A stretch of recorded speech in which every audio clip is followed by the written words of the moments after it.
Gaia Patience Veenis is an MFA candidate in the creative writing program here at San Francisco State University, where she has also completed an MA in English and taught English composition. A native of Northern California, Gaia lived a past life in San Diego, where she studied journalism and English Lit at SDSU, San Diego State, before getting sidetracked by a 9-to-5 marketing job. She can credit the economic downturn for saving her from that cruel fate. She's currently working on a travel memoir and a novel, among other things, and her work has been published in Writing Without Walls, The Bicycle Review, Airplane Reading, Toad, and the VelRo Reader 2. When she's not writing fiction and creative nonfiction, she enjoys traveling the world and sleeping on other people's couches. Please welcome Gaia. I always say I'm going to make that shorter, and I think I trimmed like 10 words off it. Perfect. So, I did already finish the MA here, and I've read at VelRo before, but it was as a different student because I'm an MFA student now. I did fiction for my MA thesis and nonfiction for my MFA thesis that I'm about to complete, so I'm going to read both of those tonight. Starting with this little piece about the neighborhood I stayed in over the summer. The view from Sydenham Ward, Belfast. Every day I look out the window and see two bright yellow shipbuilding gantry cranes named Samson and Goliath that dominate the skyline from their home on Queen's Island.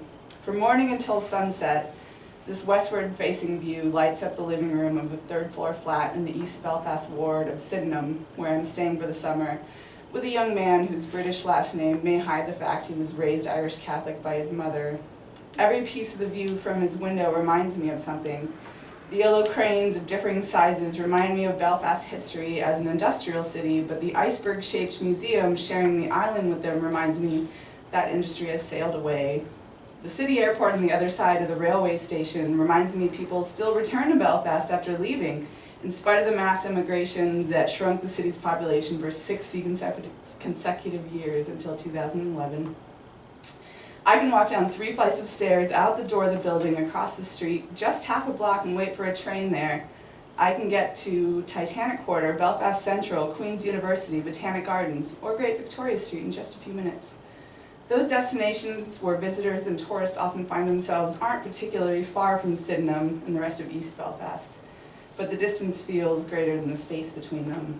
Sometimes I walk around the neighborhood by myself, passing row after row of nearly identical 2-story brick residences, the view peppered with the occasional UVF flag, Union Jack, or tastefully restrained lawn decoration. People look at me strangely on the street or in the cooperative food market, squinting their eyes in spite of the cloud cover that keeps the sun from shining on our faces. I get the sense they already know I'm not from here before I open my mouth to speak in a dialect that sounds out of place.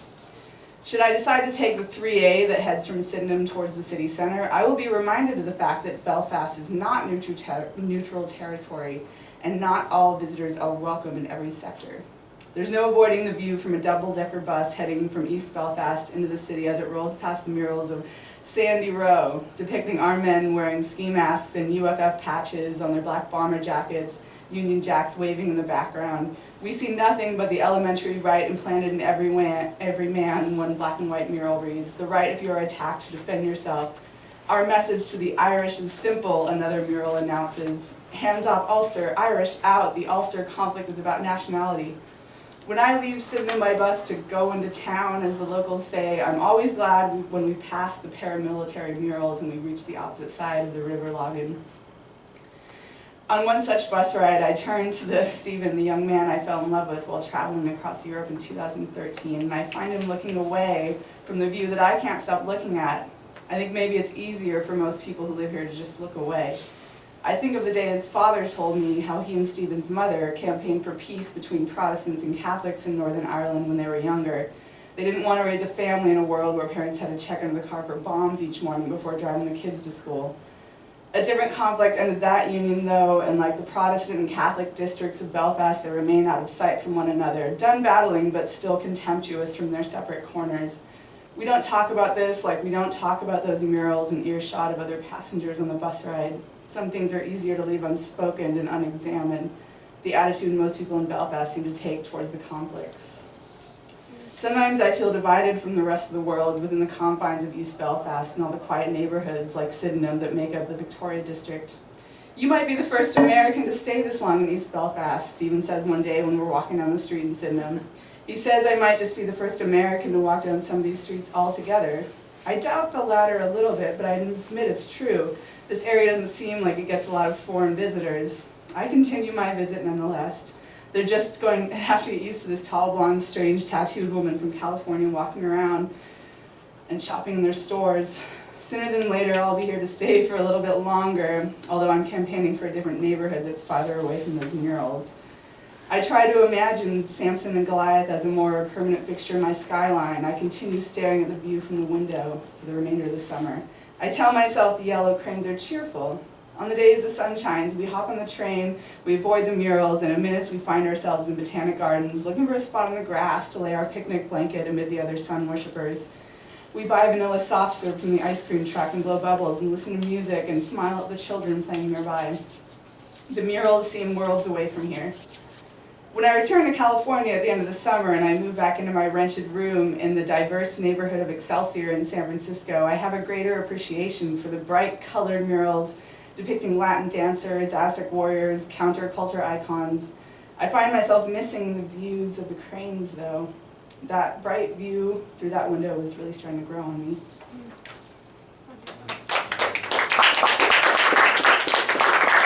I think I still have a few more minutes, so for the Halloween theme, I'm going to read some fiction I wrote a few years ago to lighten the mood. I'm just going to read the beginning because it's about two girls whose friendship is perhaps ending, but it happens to take place on Halloween night. So here we go. It's a rainy Saturday afternoon in Portland, like so many others. Ember and her best friend Caitlin are sitting on their dingy living room floor, stringing plastic doll heads painted with fake blood onto thick lengths of twine. The two girls sit in silence, listening to Thriller on vinyl, concentrating on one of the many tasks they must complete before guests start arriving for their annual Halloween party. Sorry. The doll heads are to be hung like garland around the corners of the living room nearest to the kitchen. Some of their most prized objets de décoration have already been on display for several weeks. A family sits in the corner, a corpse bride, a zombie child, a baby in a basket accompanied by his dad's life-size skull, whose armless mannequin stands nearby. They are all waiting, motionless, for spectators to see them through the window. Jack Skellington and his friends look on from the mantel. Skull-shaped yardsticks are poking out of a trio of flower pots, the contents of which have long since died just outside the front door. Ember and Caitlin have been roommates for the past 5 years, and every year they've hosted a Halloween party. Every year that party has grown in size, scope, and legend. An entire closet full of festive accoutrements sit waiting to come out and adorn their small two-bedroom apartment when October rolls around. Theirs is a collection that has survived 3 different moves, growing more sophisticated with every new rental unit the pair takes over. This party is what Ember and Caitlin are known for among their friends, family, peers, coworkers, and significant others. This year their efforts are being doubled. They have a reputation to uphold after all, so they can't get lazy. The bathroom in the hall will soon be home to a fake corpse bathing in rusty red water and crawling with tiny plastic spiders. The entrance to the kitchen will be guarded by a life-size witch cackling and lighting up with fiery eyes every time someone enters from behind shredded white sheets speckled with fake blood. A giant furry black spider with beady red eyes will hang menacingly from the tree in front of their apartment, wielding a plastic butcher's knife that Ember used when she dressed up as the mother from Psycho a couple Halloweens ago. Over the years, Caitlin and Ember have spent countless hours scouring thrift shops for decorations and costumes, and they've always managed to hit the temporary Halloween stores November 1st to get the discounted goods. One head, two head, red head, blue head, Caitlin giggles as she pierces the head of a hideous child doll with its hair dyed blue, stringing the twine between its ears like all the others, ignoring Ember's silence. This is going to be our best year yet, I think, she adds triumphantly. Ember continues stringing heads like she hasn't heard anything. After staring for a few seconds, Caitlin tries again. Are you okay, sweets? Oh yeah, sorry, Ember mumbles as she waves away the wispy hairs that have slipped from a messy ponytail under her face. I hate when she calls me that, she thinks. I was just thinking, Ember finally says after letting another awkward stretch of silence go by. I invited a couple of friends from school. I thought I'd let you know.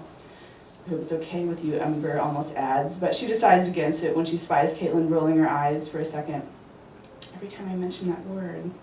Of course it's okay, why would you even ask? Caitlin responds as she forges on through the work in her lap. You can invite whoever you want, Ember. She continues as the doll head in her lap gives her some trouble, causing her to tense her body and twist the needle into the space above its ear with a burst of force from her strong, bottle-opening arms. It's your party as much as mine, Caitlin adds. It's about time you bring your friends from school around anyway, but it's a little late since you're not even in school anymore.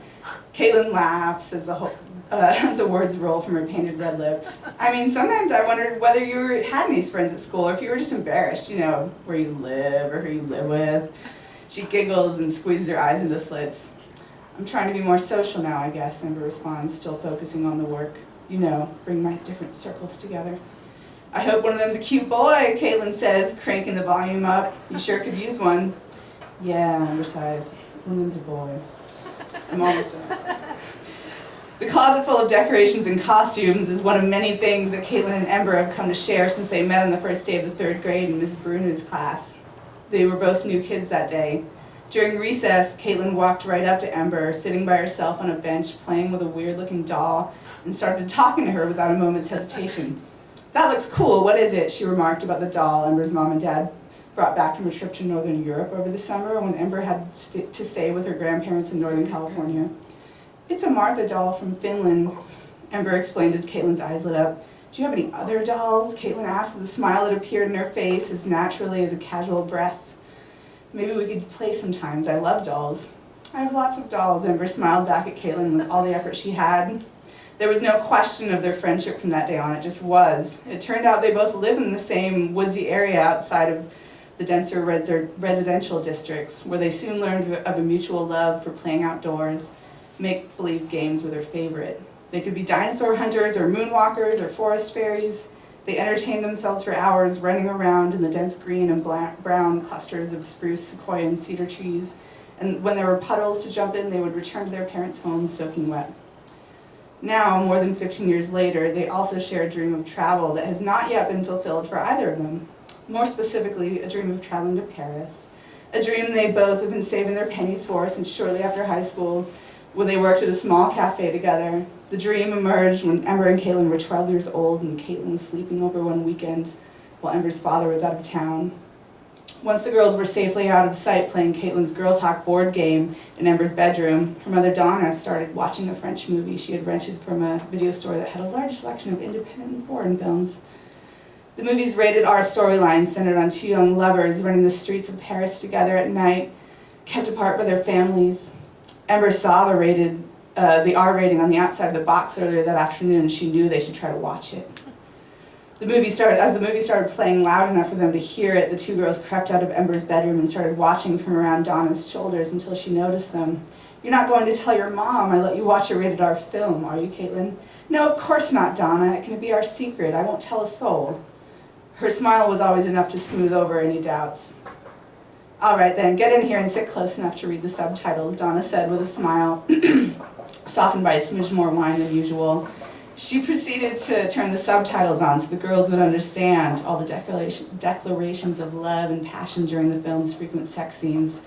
Long after the astonishment of seeing a fully nude man for the first time had faded, the 2 girls were still in awe of the scenes of Paris at night.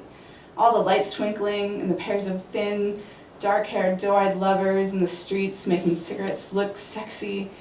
The motorbike zooming down the street, La Tour Eiffel glowing in the distance, the neighborhood parks and the sidewalks buzzing with life.